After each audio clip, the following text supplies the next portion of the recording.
All right, we are now recording. Perfect. Thank you so much for coming. Just to do a quick introduction, Councilor Annissa Essaibi George. She's running for mayor of Boston, and we are so happy to have you here tonight. No, thank you very much, Nicholas. I'm delighted to be with all of you. I am a graduate actually of UMass.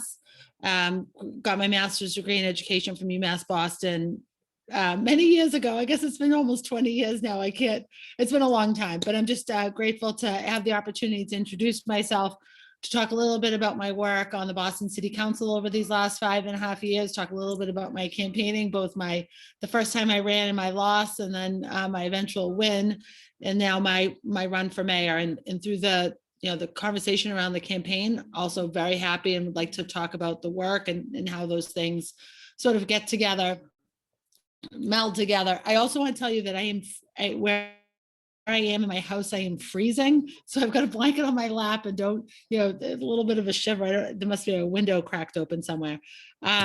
So don't mind my chattering teeth over here. Anyway, I think it's important when I introduce myself to groups and to individuals, to people that don't know me or haven't had the opportunity to do any work with me or interact with me. I think it's really important to start sort of at the very, very beginning, sort of, about a little bit about my life story and how I ended up here and how I ended up before all you and as a city councilor and now as a top tier candidate for mayor, which makes me giggle a little bit because it's a very surreal experience in many ways, but I've worked hard to get to this point. But I'll start with me. I'm a daughter of immigrants. Both my parents immigrated to the United States. My mother, when she was very young, my mother is Polish. My grandmother at the age of 14 was taken from Poland to work in a labor camp in Germany. My grandfather was a prisoner of war in the Polish army. They met in a displaced persons camp where my mother was actually born. And when she was a young child, they immigrated here to the United States. My dad is an Arab, a Tunisian from North Africa. He was working in France as a young man. My mother had gone to college to be a French teacher and did this semester abroad experience and met my dad.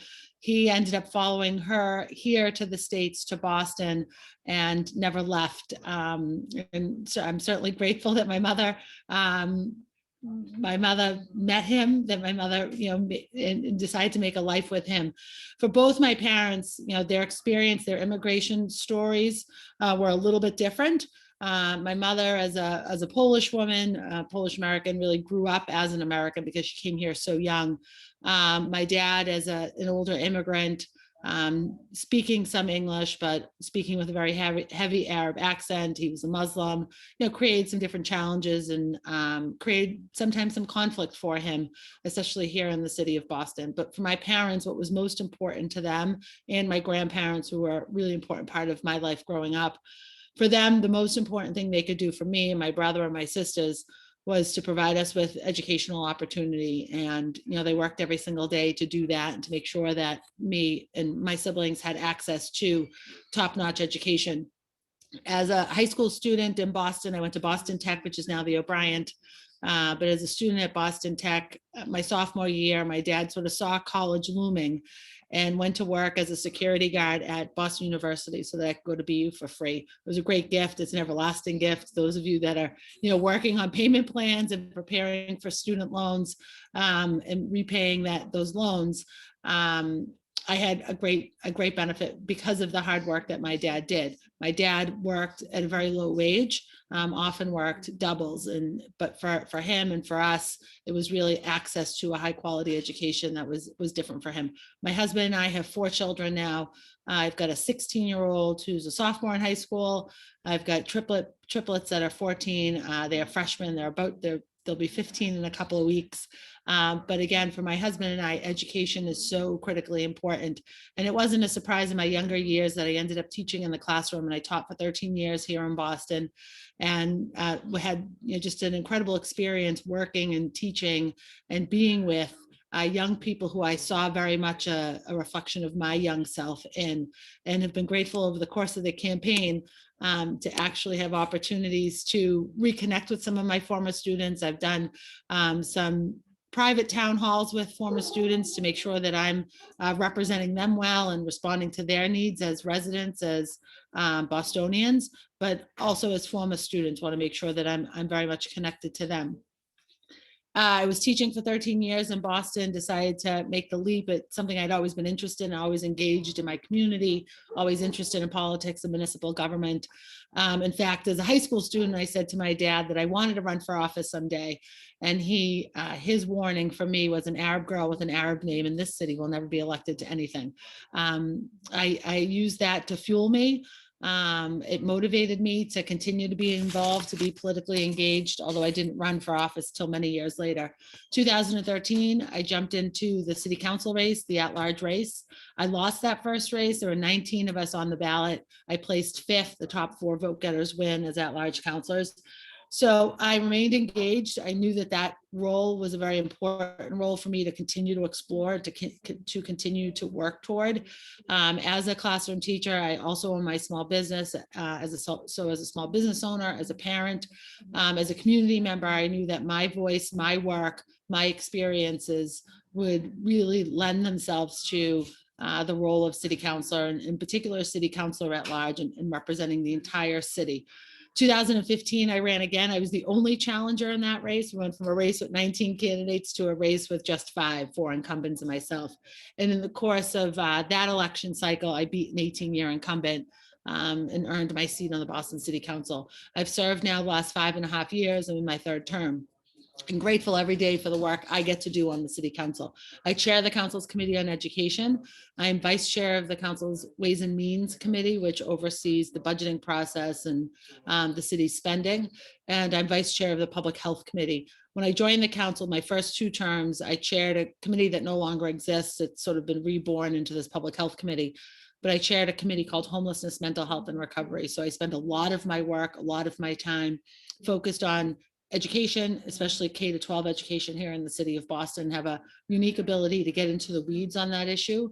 But I also spend a great deal of my time thinking about and working on substance use disorders and supporting individuals who are suffering from substance use disorders and the impact that that illness has on our city as a whole. I also do a great deal of work around homelessness, both individual homelessness and family homelessness. Before I joined the city council, no one was working on family homelessness. No one was working to end family homelessness here in the city of Boston. It wasn't a lack of desire, it was a lack of capacity and better coordination of services with the state. I also do a great deal of work around mental health and work every day to improve access to mental health for our young people, for our seniors, for our community members, sort of in all sort of sectors and across the spectrum here in the city of Boston. Additionally, I'm very much interested in our economic stability as a city and creating economic opportunity for our residents. If we don't have a strong economy and we don't create pathways for our residents to access economic opportunity, we really don't have much of a city, and we don't have the ability as a city to invest in the other things that I like to spend my time on, whether it's ending family homelessness, supporting our kids in our schools, making sure that communities have access to thorough and good programming, whether it's athletic programming, community enrichment, or access to mental health services. So for me, that's how I've spent a great deal of my time on the council. If I were to describe myself, I'd say I'm a convener and a collaborator. I'm not an expert in anything, although I do know a great deal about our school system and education. In everything else, I do lean on experts and those with lived experience to inform my work. And it's really important to have that shared responsibility in the work. Although I want to be mayor, although I want to be the person making the decisions for the entire city, it is so important to do that in partnership with others. So I'm going to stop there. So I've gone on a little long, I think, and I'd like to open it up, whatever format you'd like, Nicholas, for question and answer, and also comment and suggestion. Oftentimes in these forums, I get asked a question, I give a response, ask the next question, give a response. And that's helpful and productive, but I think it's also a lot more constructive to hear what your thoughts are and how you'd like to see me as the next mayor of this city lead this city. Thanks, Nicholas. Awesome. Thank you so much. Yeah, so I've collected a little bit of a list from the people who have been messaging me so far. So the way I've run these in the past is I've just had people DM me their questions, and then if they'd like to ask the question themselves, I call on them to ask. But if you'd like to do a little bit back and forth with the questioner, that would be awesome too. Right. That's great to hear. So our first question will come from Isabel DePina, and she's been asking great questions at all of these events, so I'm glad to hear from her. Isabel, the floor is yours. Hi, Isabel. Hi, how you doing? Thank you for being here. My question is, as you know, UMass is leasing a former Expo Center land that Accordion is proposing to develop as Dorchester Bay City, which they are claiming will be another Kendall Square. Like Kendall Square, Dorchester Bay City will raise rents and living costs among the many negative impacts it will have on Dorchester communities of color and other working class residents. If you are elected mayor of Boston, what will you do to prevent this kind of gentrification and displacement of working class communities? How would you assure that the development in Boston is driven by the needs and voice of the communities of color instead of the development interests that drive it now? And also we have a teach-in on the 15th, and I would like for you to come and join us. I'll send the link in. Oh, please. Thank you, Isabel, and I appreciate, send that link. If I'm available, I absolutely will tune in to and join that teach-in. Dorchester Bay City is a new project that's underway and under discussion and contemplation at the Bayside Expo Center that all of you I know are very familiar with, as you, it's really an extension of your campus. When our process at the city and through my office at City Hall with Dorchester Bay City is through the review process right now. We do have a impact advisory group of sorts that meets to talk about Dorchester Bay City, that's looking at the plans, looking at the housing and the opportunities for housing. Yes, thanks, Ashley. Looking at the opportunities for housing and creating opportunities both for affordable and more affordable housing, both for rental and ownership opportunities. That's something that's important to me as we see new projects come online. It's also important when we think about sort of the conversation around Kendall Squareizing Dorchester Bay City.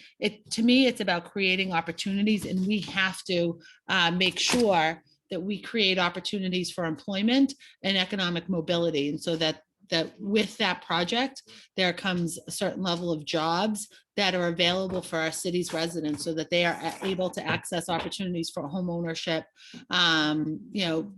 sort of find their way into the middle class. And high quality jobs is as important as high quality, affordable ownership and rental opportunities. And that's what we're looking at as we watch the Dorchester Bay City project evolve. I do think that there also through Dorchester Bay, there's some opportunity for expanding some academic programming in partnership with UMass Boston over there. Thanks for the question. Thank you very much. Thank you so much for your question, Isabel, and for your response, Counselor. So for our next question, we have Bruno. He is asking a question relative to racial justice and policing. So his question is, right now, as we're going through the Derek Chauvin trial, what's your stance on policing in the city of Boston? And do you support the ideas of the defund the police movement? Thank you for that question. Who is that again? The question from Bruno. Yep. Thanks, Bruno, for the question. We in Boston have always prided ourselves with high quality, highly trained, and highly engaged community policing program and effort here through Boston Police.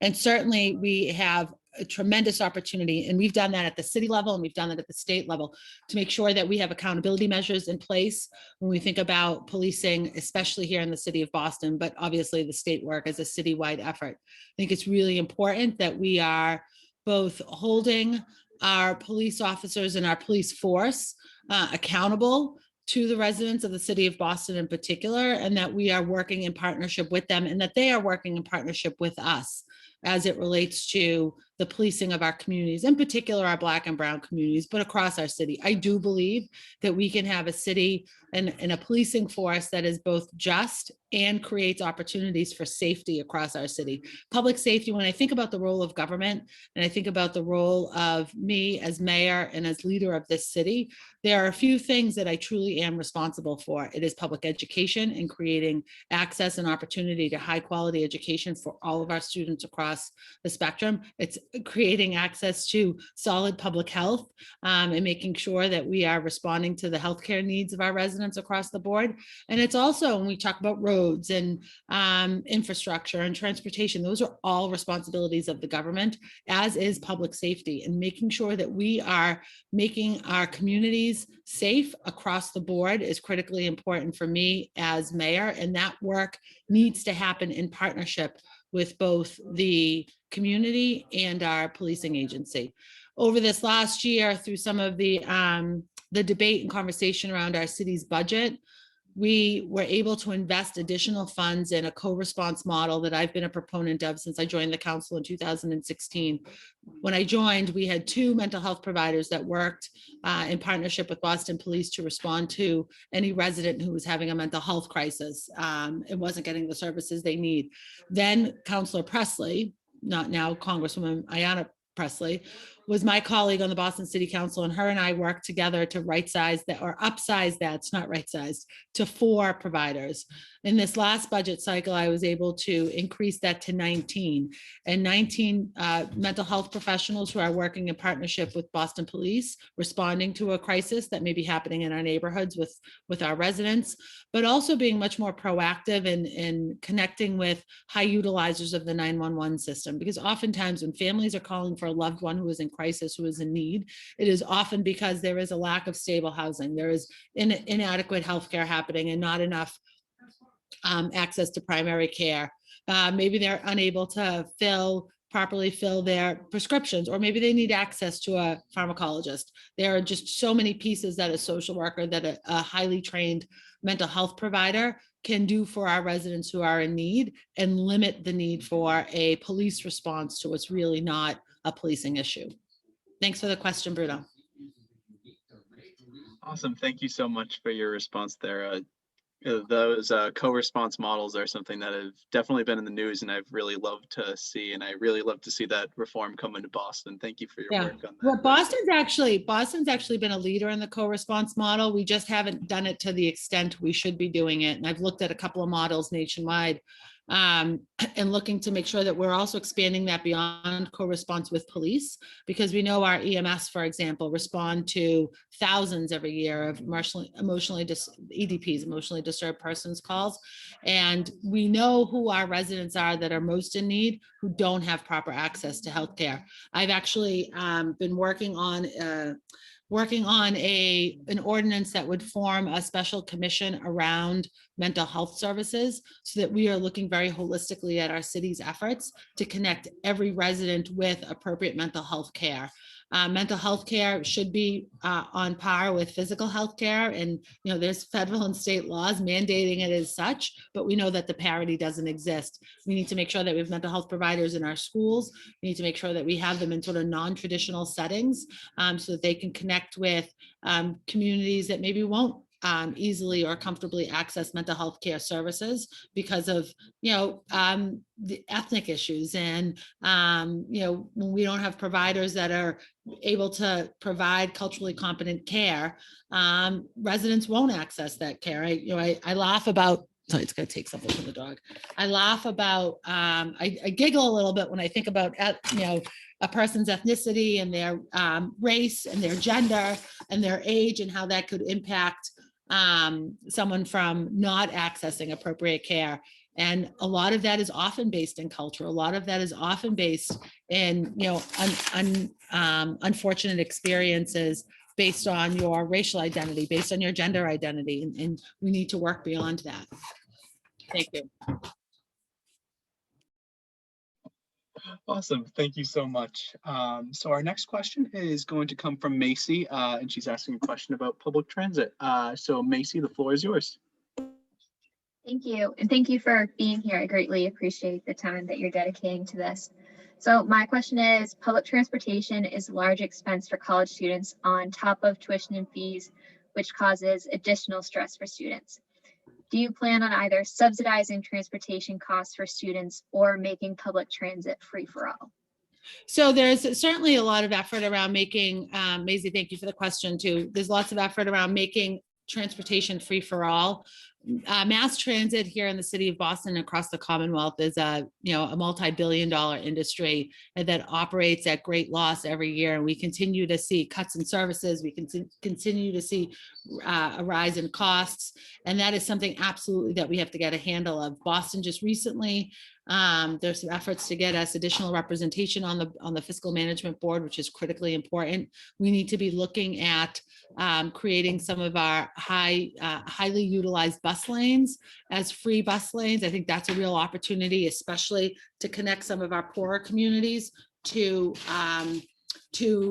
the economic, their economic opportunities, whether it's into the downtown, into our hospital area, towards some of our larger job centers. That's something that we absolutely have to be looking at. And we have to look at opportunities to subsidize transportation for our young people. We do it in the Boston Public Schools, and we actually do it for all of our school-aged kids in Boston who don't have yellow bus transportation. And basically it's 6th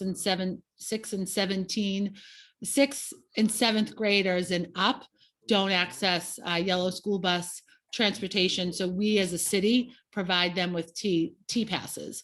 It's important to continue to work on this, especially in partnership with our state delegation, as the transportation system, the transit system is a state authority. But as Boston is the capital city, it's the economic engine. It needs to play a role in working with our partners at the state level to create opportunities for higher quality transportation services, public transportation services at a reduced cost, and obviously drive towards free, although that isn't the priority for me right now. It's about improving access. It's about creating some opportunities for free travel, especially on some of the higher utilized bus lines, and creating greater opportunities for subsidy for our young people.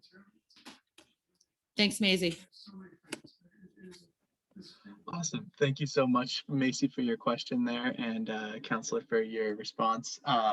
Yeah, as I'm sure you probably heard, we have our own subsidy program as well for the commuter rail. So it'd be cool to see some of these subsidy programs expand for students around the state. All right. So our next question is going to come from Sarah, and she is going to be asking a question relative to citizen participation. So Sarah, the floor is yours. Hi, Councilwoman George. Thank you so much for coming out and talking to us. I wanted to know how you plan on involving the residents in the city in the decision-making process. More specifically, do you have any constituent outreach programs in mind, and how you plan to hold yourself accountable to the constituents and stay connected to them throughout your term as mayor? That's a great question. Thank you very much for it. And I plan on really continuing a lot of the practice I've initiated in my years as a city councilor. As an at-large city councilor, I represent the same population, the same geography as I will as mayor. And I think that, is an experience that I've demonstrated that I can remain connected to our residents across the city, that we can continue to engage them in the work of their local government. And, for me, as an at-large city councilor today, I remain committed to the responsibility that I earned, that I received, that I was given by the people of Boston to be their at-large councilor. And it's really important to me to continue that commitment, even though I'm also running for mayor. But what we do, what I do myself and what I do in partnership with my staff who work for me at City Hall, is we are very much connected to sort of the normal routes of engagement with our community members, whether it's civic associations, neighborhood meetings, different sort of more formal and traditional ways of checking in. And that certainly satisfies part of our population. But we know, and as you mentioned in your question, there are so many residents for lots of different reasons, who are unable to engage because we don't have the language capabilities put in place in some of those meeting settings, because families are working 2 and 3 jobs to afford to live in the city of Boston because it's so expensive. So they're not able to engage in those sort of more traditional settings. And as an elected official, it's my job, it's my responsibility to make sure that I'm working every day to connect with our residents across the board, whether they're, the sort of the active civic person that we see every week or every month at a community meeting or not. That's really important to me, because they are the ones that are mostly not heard. And because of that, they end up not being represented. So for me, it's about engaging families and residents, young people and older people where they are, and finding those places where they are. Certainly COVID has created some challenges for that, but also when making decisions. For example, we started a special commission to end family homelessness here in the city of Boston. We waited a while for the state to do some of this work. Now the state is copying our efforts at my efforts on the city council at the statewide level. But when doing that, when designing that special commission, we worked with families with lived experience. We worked with young people who were homeless as children. We worked with shelter providers who support families every single day, both in housing search, employment, workforce development, and stabilization efforts. So for me, it's really about bringing those with lived experiences to the table to help inform the work. We've been doing that over the last couple of months since I announced I was running for mayor. I've got a boatload of work and achievement on the city council, but we've got to sort of right size that for a mayor's run because they are 2 different offices. So over the course of the last couple of months, we've brought together policy groups to discuss my work on the council and to see how that translates into the work of the city through the mayor's office. And those groups are policy groups, whether it's education, whether it's public health, whether it's public safety, whether it's transportation, whether it's climate, environment, whether it's housing, all of the issues that are of importance here in the city of Boston. Those policy groups had both experts and people with letters after their name because they were highly certified in a particular field, but it also involved what I call regular people who are living sort of the realities of the decisions that we make in government. So that was really important to me through the course of our development and bringing together policy groups, that we included regular people and not the usual suspects. Because in government, you do get stuck sometimes leaning on the usual suspects for information and for direction and for education on various topics. Thanks for the question. Awesome. Thank you so much for your answer. I see Sarah's in the chat saying thank you to you as well. So our next question is going to come from Kate, who unfortunately was not able to make it tonight, but she wanted me to ask you a question for when she goes back and watches this later. So she asked, the pandemic has intensified many mental health challenges that students and Bostonians were already facing.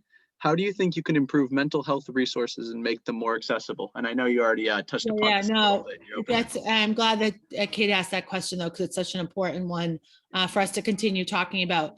I believe that the next crisis that we're going to face, especially in our poorer communities, but for sure across our school communities, is a mental health crisis. And there was actually an opinion piece earlier this week that said, we think that the kids are going to be okay. We think that young people are going to be resilient. We think that people who are used to dealing with trauma and poverty will be able to persist through this very difficult time. And that's not the case. That is an untrue statement. The next crisis is here, and it is a mental health crisis without a doubt. And I'm really very worried about our cities and our healthcare's ability to respond to this crisis. And we again, this goes back to this last question. For me, I'm an expert. Sorry, the dog just destroyed one of the kids' flip-flops.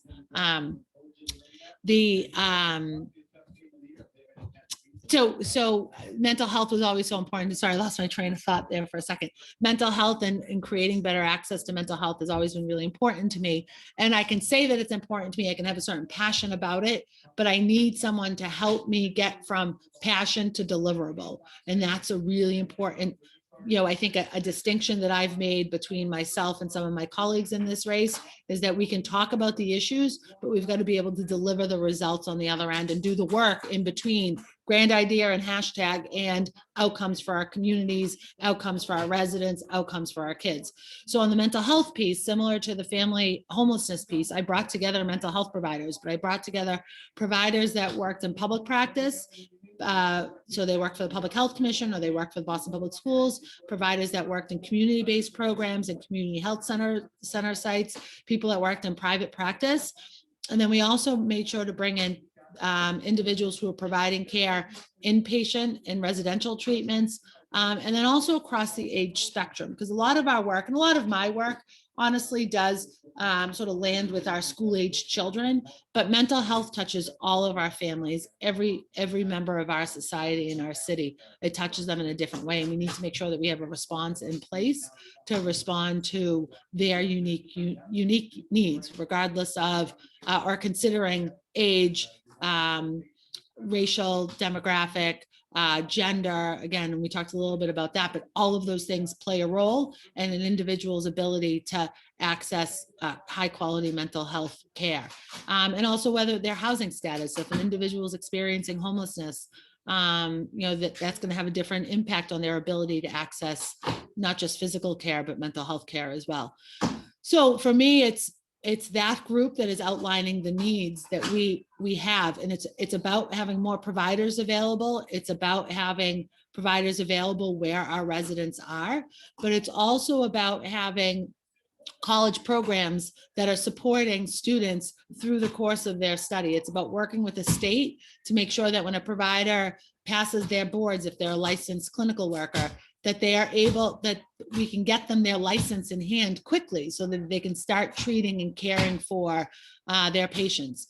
That when their license should be in hand and they should be able to work prior to that first loan repayment bill coming in the mail, and that they can have access to high quality clinical hours so they're highly trained. And then also, I'm a city girl, as a Boston girl, how do we work with our Boston Public Schools to encourage young people, especially our multilingual students, to access these careers, to see themselves in these careers? Because it's a very different experience when you have someone who has had shared experiences or is a reflection of you, offering support, offering that work, and that connection and that cultural competency is really important to delivering high quality care. So for me, it's about bringing them together, and we're in the process now of pulling together this mental health commission that will really oversee and center our work as a city on mental health, because it touches all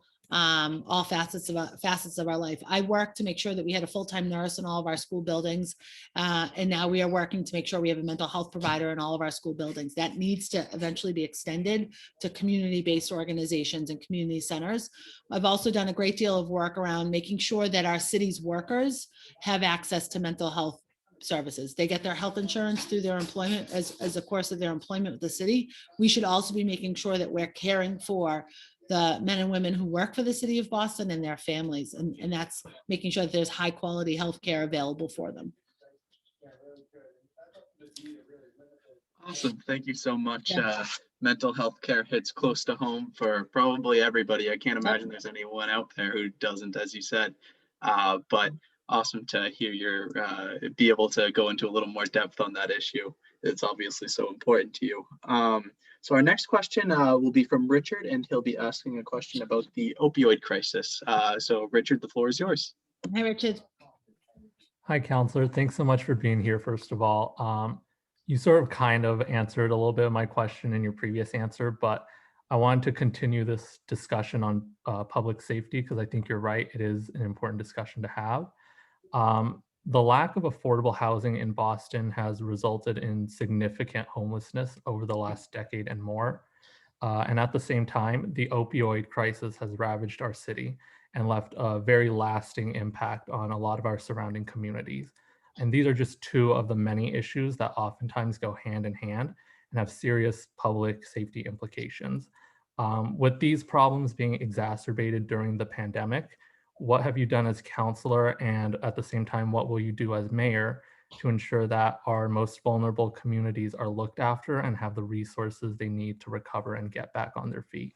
No, I appreciate the question very much, Richard. And I've done a great deal of work over these last 5.5 years, especially supporting our unsheltered residents who are experiencing substance use disorder and mental health illness. That's just a really important portion of our city that is obviously a vulnerable community, but also one that is often sort of set aside because of stigma, set aside because of the challenges around public health and public safety.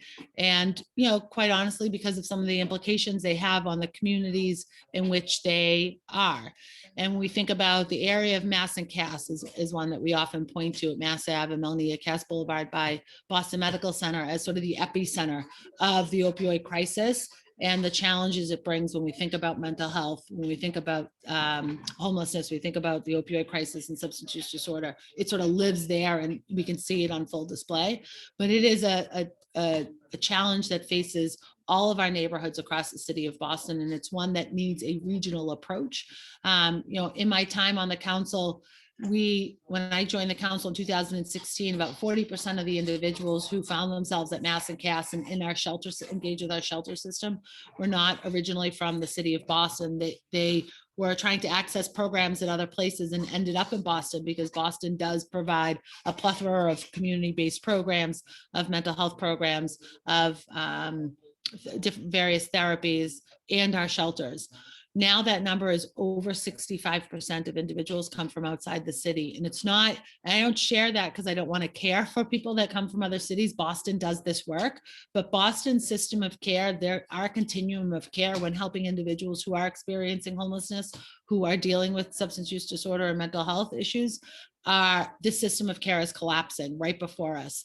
In other cities and towns, neighboring cities and towns, both in Massachusetts and the New England region, have walked away from their responsibility of caring for individuals who are not well. I challenge all of you who come from other communities to, as you go home, as you engage in your political systems and your government systems, that you work to create opportunities for your vulnerable residents to access some of the care that they need. Worcester many years ago solved its homeless problem when it shut down its homeless shelter. It said we don't have homeless anymore because we don't count the heads in beds because we don't have the shelter.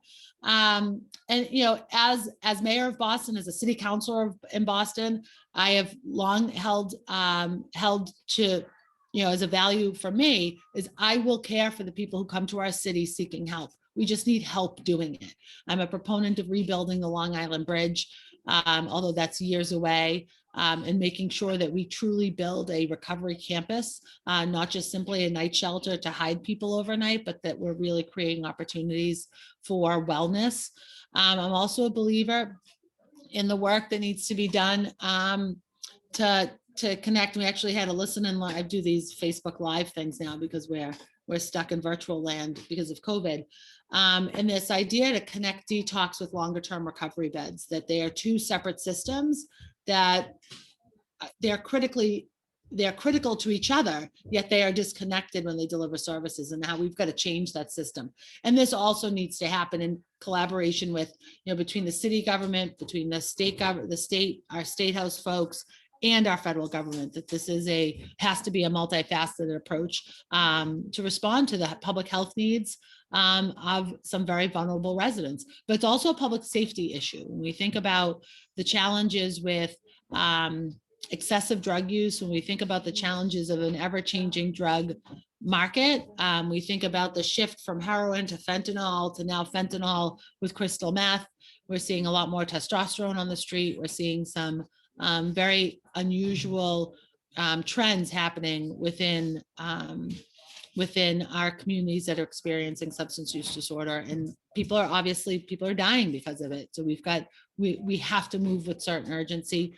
I am a member right now of the mayor's 2.0 task force on Mass and Cass. We continue to see some gains But it seems that every step forward we take, it's 3 or 4 steps backwards. It is a battle that we are losing. We need to move with much more urgency. I will urge the interim administration to use some of the federal funds that are coming in, that we will have access to some significant federal funds through the American Rescue Plan and some other stimulus money, to focus the efforts directly on mass and CAS, and to also maybe bridge that gap between detox and recovery, and to create opportunities then for housing, for stabilization. Housing is from stabilization has to include housing. And we also, as a city, are working to fast track projects that are 100% affordable projects when we think about the need for greater affordability in our housing market here in the city of Boston, and then have additional conversations around how affordable something needs to be, and lowering the percentage, the affordability percentage. Thank you so much. Yeah, thanks, Richard, for the question. I also, Richard's interest in that, Charlie, would you mind, please? Richard, your interest in that reminds me that anyone on this call that I could, I want to hear from you if you want to influence or not influence. I'm not influenceable, but I want to be informed. So if you want to inform the work of our policy teams, if you want to intern or have a fellowship in our city council office, I'm happy to explore all of those things. And I'll put my cell phone in the chat another time.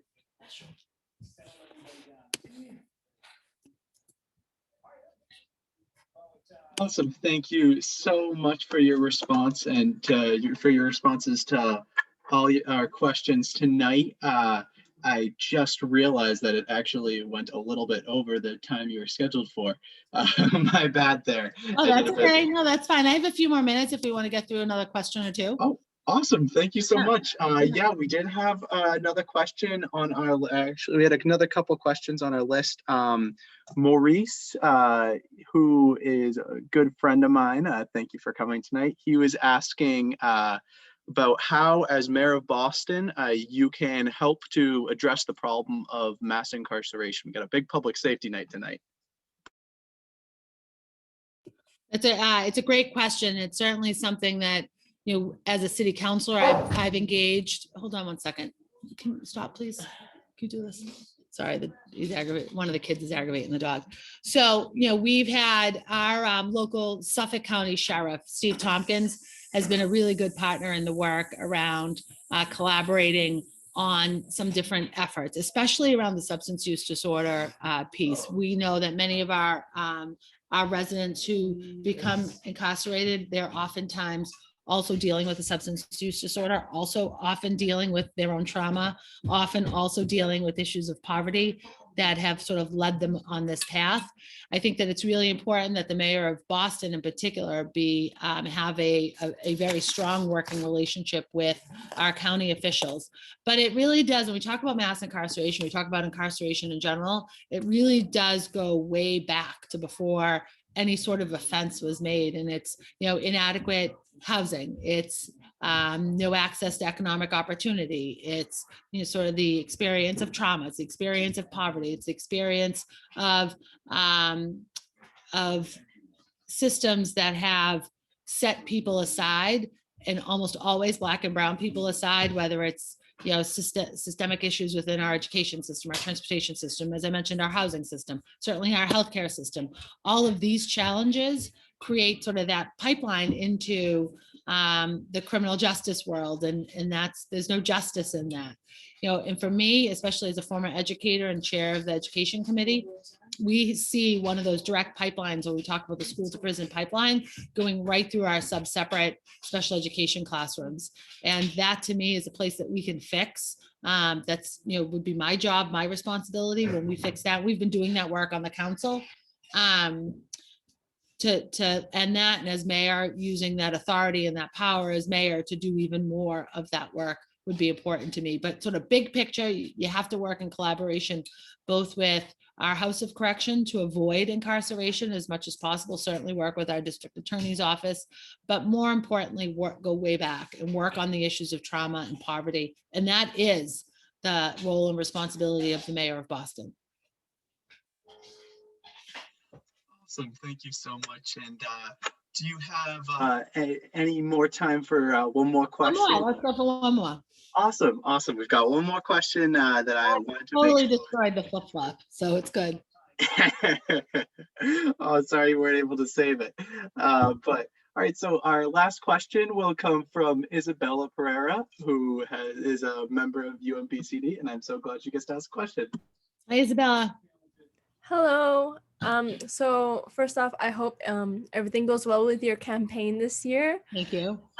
So my question is on climate change. So what are your views in regards to the climate bill that Governor Baker did decline, but then later accepted recently?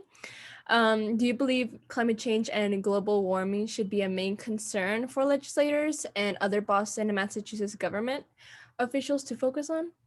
No, absolutely. And Boston is a harbor city, and we've got, probably one of the longest coastlines, certainly in the New England. Well, Boston as a city does. And as a harbor city, we have to be engaged in conversations around the climate, engaged around, conversations around protecting our environment and creating modifications and accommodations so that we are less impacted by a changing environment. The environment will change.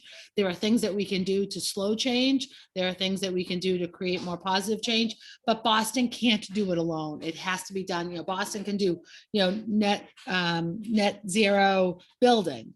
But if Boston's doing that and another city or town isn't doing that, the impact is small. So this is definitely, like many of the issues that we face, has to be done in collaboration and partnership with other cities and towns. And that's why we need the governor to play a leadership role in this. That's why we need the governor to get on board with these issues and these challenges, and to make the decisions that are going to create a better city and state for all of us. But it's also the New England region and really beyond. And that's a big part of why I was so excited for President Biden's election, because we do, when we think about our climate, we do need a federal response to the issues that impact our climate, because it is, there are no real boundaries when we think about the implications of not doing, making the right decisions when it comes to our climate. As a city councilor, the way some of that has looked in practice, especially considering my role both on the Ways and Means Committee, on the Public Health Committee for sure, but I think more specifically in education, is when we have renovated or rebuilt any of our school facilities or made any investments in their infrastructure, that we are doing it the right way, that we're being thoughtful about it, that we are retaining water where we can, that we're using solar power where we can, that we are making sure that with renovations that we're using proper insulation and that we've got good windows. And that's not about COVID, that's about creating an energy efficient building. And then also teaching our kids about it, making sure that there are appropriate science classes and there's appropriate curriculum for kids to follow who may have an interest. Because if they take an earth science in early elementary school and don't have an opportunity for an AP environment class until high school, that's a lot of information that they've lost in the middle, and how important education is, and educating the future leaders on issues like the climate, how important of a role that is for us to play when we think about the role of our school system. It's a few other pieces that we've looked at is like electrifying our school bus fleet. When we think about the city's assets and the moves that the city can do and the things that we can control very directly, electrifying our school bus fleet, electrifying the regular city car fleet, and making some of those shifts is really important. And those are moves that we can make as a city without anything from the state or the feds. Thank you so much. Thanks, Isabella. Well, Nicholas, thank you very much. This was really a great opportunity to talk to your membership and introduce myself. As I mentioned, anyone that's interested in getting involved, both on the campaign side or on the city council side, we're always welcoming young people. As I mentioned, I was a high school teacher, so as often as I can engage young people and as often as I can engage regular people, that's, because you do look at the world's problems in a different way because you experience them in a different way. And that's important for me to have those voices at the table. Thank you so much. Thank you for coming. We're so happy to have you and so happy to hear your obviously incredibly thought out and educated and experienced answers on all of these, on all of the fantastic questions that you guys asked tonight.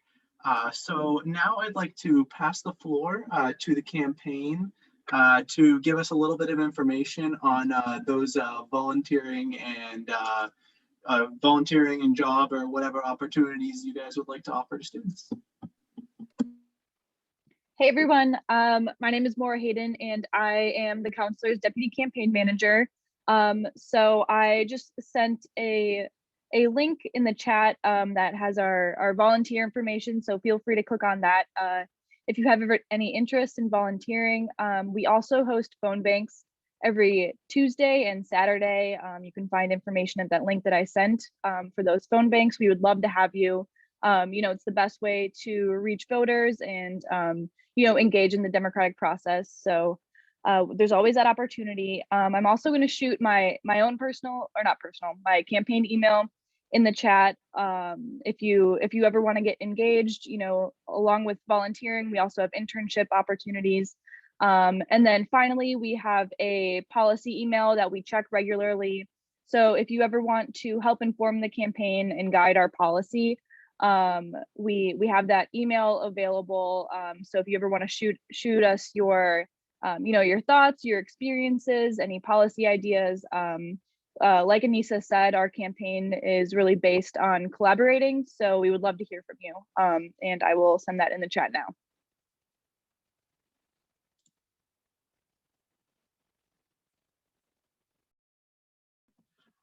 Awesome. Thank you so much for presenting those opportunities. And we are so happy to have you tonight.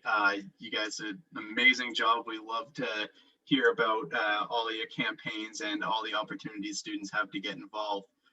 So now I will turn off that recording.